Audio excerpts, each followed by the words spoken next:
doing, and the whole reason we're dropping the subframe is to remove these bushings here.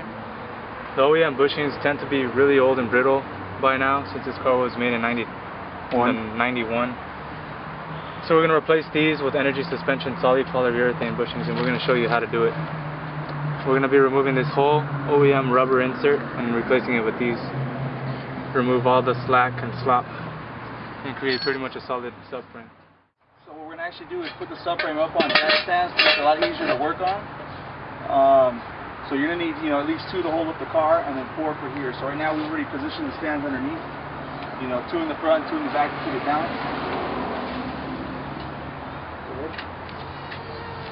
So now the subframe is there. It's very stable. A lot easier to work on than just having it on the floor.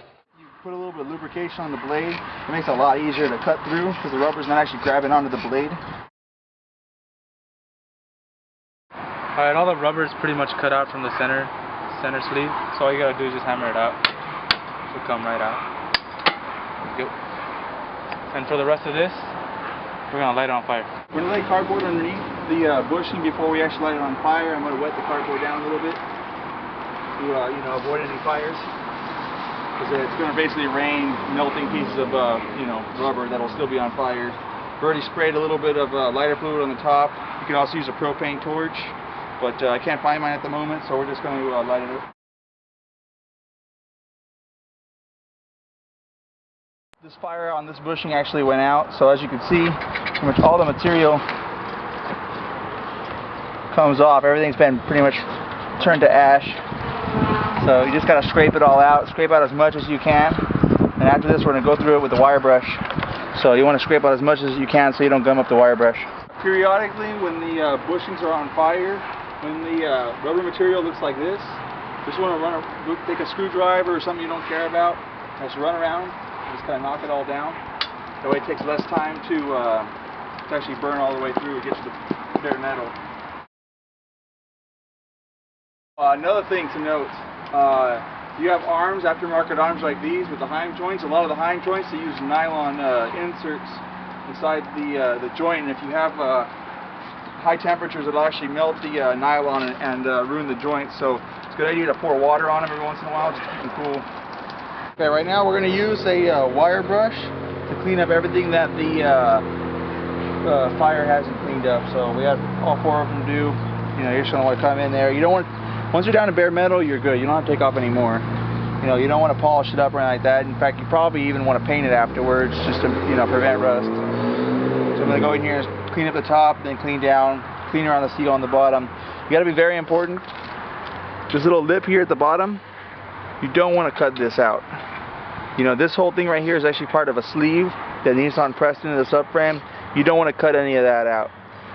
If you do, the bushings will just fall right through. On the S14s, you would cut that out, but on the S13, you need this to actually fit the bushing.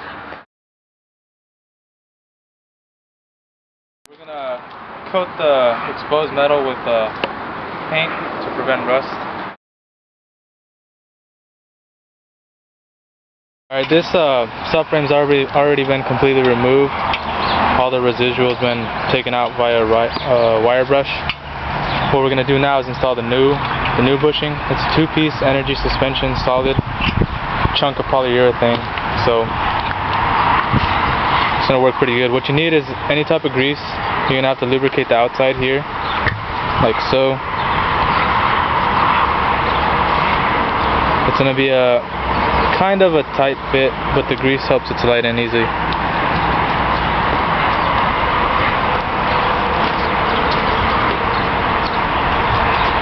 And what you got to do, this is the top section, this is the lower.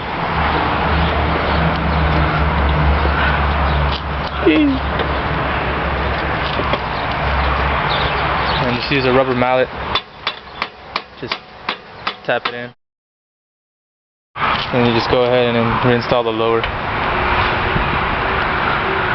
which I've got to do through the top.